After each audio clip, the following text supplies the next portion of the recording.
महाराष्ट्रातला आणखीन एक प्रकल्प मध्य प्रदेश सरकारने पळवल्याचा आरोप विरोधी पक्षांनी केलाय। महाराष्ट्रात गेल इंडियाचा होऊ घातलेला जवळपास 50,000 कोटींचा प्रकल्प मध्य प्रदेशात गेलाय। सरकारने पाठपुरावा न केल्याने प्रकल्प महाराष्ट्राबाहेर गेल्याचा आरोप होतोय।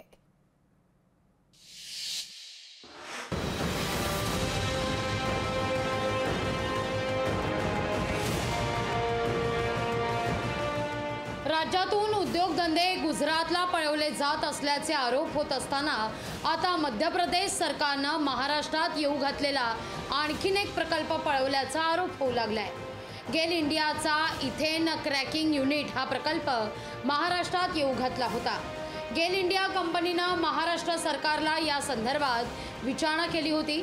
दाभोळ किंवा संभाजीनगरमध्ये चाचपणी केली होती, पण महाराष्ट्र सरकारने पाठपुरावा न केल्याने 50,000 कोटींचा प्रकल्प मध्य प्रदेशात गेल्याचा आरोप विरोधी पक्षनेते अंबादास दानवेंनी केलाय। भारत सरकारची हेल कंपनी आहे, क्रॅकिंग युनिट त्यांना या महाराष्ट्रात करायचं होतं। सरकारी कंपनी असल्यामुळे महाराष्ट्राच्या ऐवजी मध्य प्रदेशमध्ये दबाव टाकून तर पुन्हा नेली नाही, अशा प्रकारचा माझा प्रश्न आहे। आणि याचाच अर्थ या महाराष्ट्रात 50,000 कोटी रुपयाची इन्व्हेस्टमेंट होऊ शकत होती, ती राज्य सरकारच्या लापरवाही बेपरवाहीमुळे येऊ शकली नाही, असा माझा स्पष्टपणे या सरकारवर आरोप आहे।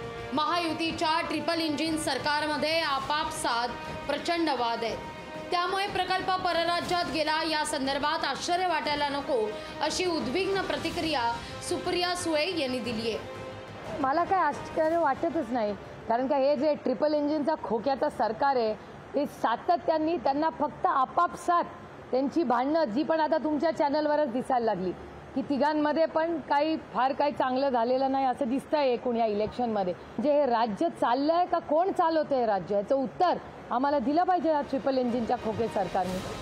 सत्ताधारी भाजपने मात्र या आरोपावर थेट उत्तर न देता महाराष्ट्र उद्योगधंद्यामध्ये परकीय गुंतवणुकीत 1 नंबरवर असल्याचं सांगितलंय।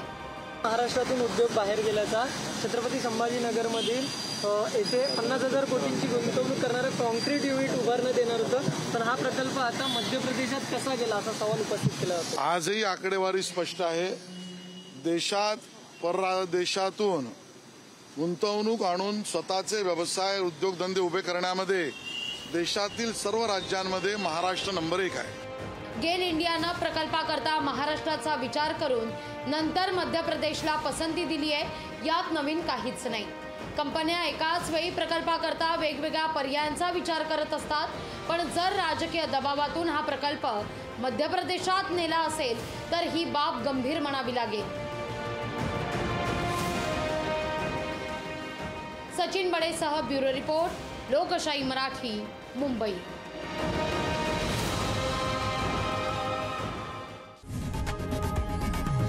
लोकशाही मराठी ऐका, पहा, जागरूक रहा।